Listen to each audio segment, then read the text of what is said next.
Tragedy in Afghanistan as several U.S. service members are among the people killed by a suicide bombing at the Kabul airport. Detroit Mayor Mike Duggan warns against jumping to conclusions about yesterday's FBI raids at City Hall and the homes of council members. Andrew. And Karen, we have sky-high temperatures and sky-high heat indices. It feels like 102 in Mount Clemens, and some isolated storms I'm watching first at 4. Paula. Hi, Andrew. Good afternoon, everyone. A local school district reverses itself on mask mandates, instead now making them optional instead of required. These stories and more are happening right now on Local 4, First at 4. All right, we begin First at 4 with the big breaking story of the day, the deadly attacks at the Kabul airport in Afghanistan. The casualties include several U.S. service members. Devin Skillion live in the newsroom with what we just learned in an update from the Pentagon. Devin? Exactly, Karen. Officials there confirmed that 12 U.S. service members, 11 of them Marines, one a Navy medic, 12 people have died in those two explosions, 12 Americans. 15 more U.S. service members are injured, but dozens of Afghanis lost their lives in an attack that experts, though, believe was aimed at killing Americans. The exact circumstances still under investigation at this hour, but the Pentagon believes 2 suicide bombers with the group ISIS-K are responsible. This happened at a gate outside Kabul's airport, the Hamid Karzai airport, where American service members were checking people trying to get into the airfield. Physical searches have to be done to ensure the safety of people on those planes. So this is a very dangerous process that's being carried out by U.S. personnel.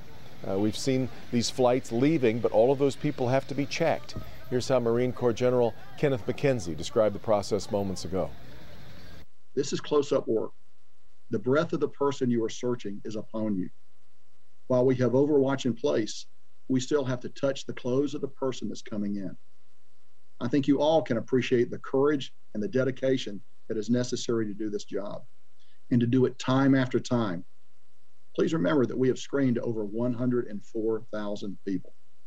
In fact, that work continues now, even knowing what happened earlier in the day. President Biden is expected to speak at 5 o'clock this evening. We'll be ready to bring you his comments live here when you join us for Local 4 News. Karen, till then, back to you. All right. Thank you, Devin. We do have some more breaking news. Animal control officers rescued dozens of animals after finding 100 pets in an Oakland County home. Sadly, 16 cats did not survive. Officers checked out a home on Northview Drive in Independence Township after getting a tip. That's where crews found dogs, cats, rabbits, ferrets, even a bearded dragon. The animals that survived are now in the care of the Oakland County Animal Shelter and the Pet Adoption Center. Larry Spruill is talking with investigators, and he'll have a live report when you join us at 5. Shifting gears, we are watching for scattered storms, and the heat remains a big factor. Here's Andrew with our first look at the forecast. Well, Karen, we have temperatures that are soaring once again, and yes, we are looking for some isolated storms that are out there. Nothing severe, but heavy downpours lightening the main hazards with what we're seeing here on Storm Tracker 4. Now, these storms are going to blossom and decay over the course of the next couple of hours. This one right here was a lot more vigorous with heavier rain over Seneca, also over Fairfield, just south of Adrian within the past hour. Now it's diminished somewhat, but you still have some heavy downpours occurring right along the Michigan-Ohio border. And that is it we're seeing so far. There's still the possibility of a few more of these isolated showers and storms popping up between now and about 8 p.m. By nightfall, they become less and less and dissipate, and we're in for calmer conditions tonight. But 91 degrees right now, and it feels even hotter than that. 102 is what it feels like over in Mount Clemens. Heat indices easily in the middle and even upper 90s. 97 is the current heat index over in Monroe. So it remains hot, muggy with a few of these isolated storms, but we'll talk about that calmer weather for tonight and some relief in store from this heat in your 7-day forecast. Relief sounds good. Thanks, Andrew. Mayor Mike Duggan makes his first public comments today after federal agents raided Detroit City Hall. The FBI says agents were executing search warrants at several residences, but with a focus on council members Janae Ayers and Scott Benson. The mayor says he's waiting for more of the facts to come out. We need to remember these are search warrants. Nobody's been charged. I was a prosecutor. There have been lots of cases where you do a search warrant, you gather the evidence, and you find out there has not been a crime committed. In other cases, you do a search warrant and you gather evidence that makes your case. But at this point, nobody's been charged, and I'm going to withhold a judgment until I see what develops. Yesterday's raid comes as Detroit Councilman Andre Spivey faces charges of conspiracy to commit bribery. Again, so far, no one has been charged. Turning now to the latest coronavirus headlines, as new data from the University of Texas projects the U.S. could see nearly 100,000 more virus deaths between now and December. First, however, researchers say that number could be cut in half if masks were again worn in public spaces, regardless of your vaccination status. Also, the CDC is now advising travelers who are at a higher risk of severe coronavirus illness to avoid cruises. It also recommends cruise lines require both proof of vaccination and a recent negative test.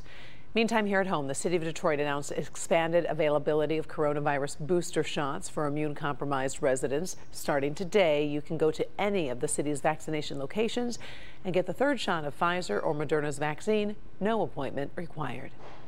UAW President Ray Curry held his first media roundtable since taking office on July 1st. Curry plans to continue building a culture of transparency following recent scandals. We've got new layers that are in place, and we have clearly turned a chapter with regard to a number of things previously. We've got an internal and external auditing process that has changed, totally different than what we had previously. We have an ombudsman that's in place right now with regard to confidential complaints. We have an ethics officer, which I referenced. Mara McDonald will have more from President Curry ahead at 6. First at 4, we're on top of stories making headlines all around the world. U.S. Capitol police officers injured in the January 6th insurrection are suing former President Trump and his allies in a lawsuit filed in a federal court. The officers say the former president, along with Roger Stone, the Oath Keepers, and the Proud Boys committed acts of domestic terrorism to retain power. A House committee is investigating the insurrection. The former president has accused the committee of violating its legal principles. A Mexican Navy helicopter makes a crash landing amid reports of a mechanical failure. On Wednesday, the Navy helicopter was trying to reach areas affected by Hurricane Grace when safety officials were notified of a mechanical incident. No deaths were reported. 3 injured passengers were taken to a nearby hospital. Also on board was a government secretary who suffered minor injuries. The issue of mask mandates in schools continues to be a hot button item, particularly as we get closer to the start of school. Paula Tutman joins us live from one district that has changed its mind several times throughout the summer and then this week did an override on the district's superintendent's decision. This is hard to keep track of, especially when you're a parent figuring out what you're doing with your kids. Yeah, get your pen and paper and start to keep score on this one. So, as some school districts are actually mandating masks as they pay attention to the numbers and the rise in cases with this COVID Delta variant, I should say, in order to be accurate, the Clintondale School District, which actually had a mask mandate, reversed itself in a school board meeting and went the other way. Our first visit to the Clintondale Community School District, July 29th, and we saw 0 efforts for COVID mitigation. I'm looking at a sign right here, and it says, masks keep us healthy. Yes. Yet I don't see masks on all of your students. And you're not wearing a mask. No, not at this time. And I do need to ask you, are you inoculated? No. You're not. We were invited back August 19th and saw a complete about face. Some things were changed right before I arrived, and I did not know that when I came into the door. The superintendent had gotten his first vaccine, had re-erected plexiglass in the office to protect staff, and had put in place mandatory mask wearing mandates in his district of about 2,000 students and staffers. If you look in our classrooms, all students and staff are wearing masks as part of this new protocol. There's been no problems with it from our parents, and they've been very supportive. But at its school board meeting Monday, the Clintondale Community School Board voted 5-2 to reverse the reversal. Masks will no longer be mandated inside schools in this district.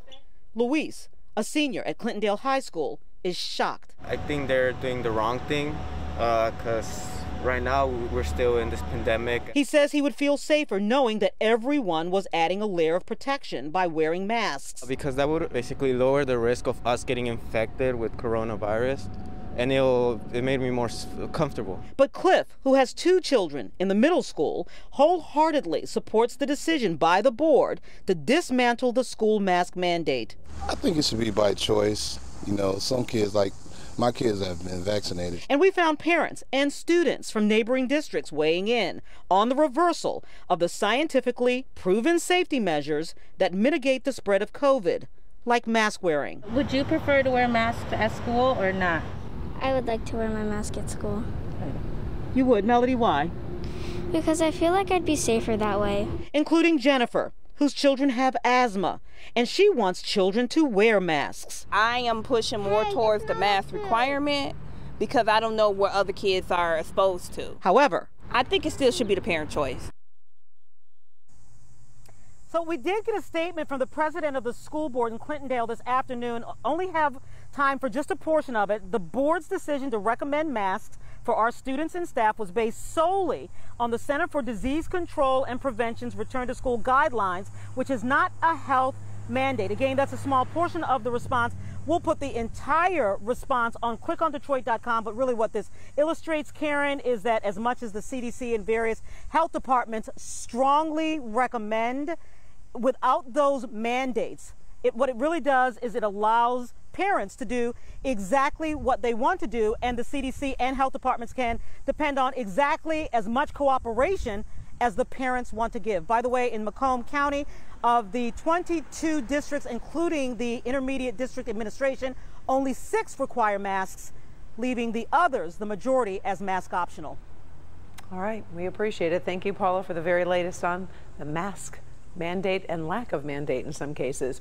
Ahead, first at 4, one of America's top sportscasters opens up about her ongoing struggle with fertility. Plus, Amazon is known for its speedy deliveries, but some say this is ridiculous. The wild police chase of a Prime van and how it ended up. Plus, Jeff Bezos' Blue Origin launches a rocket again, but this time without people. Find out what was on board next.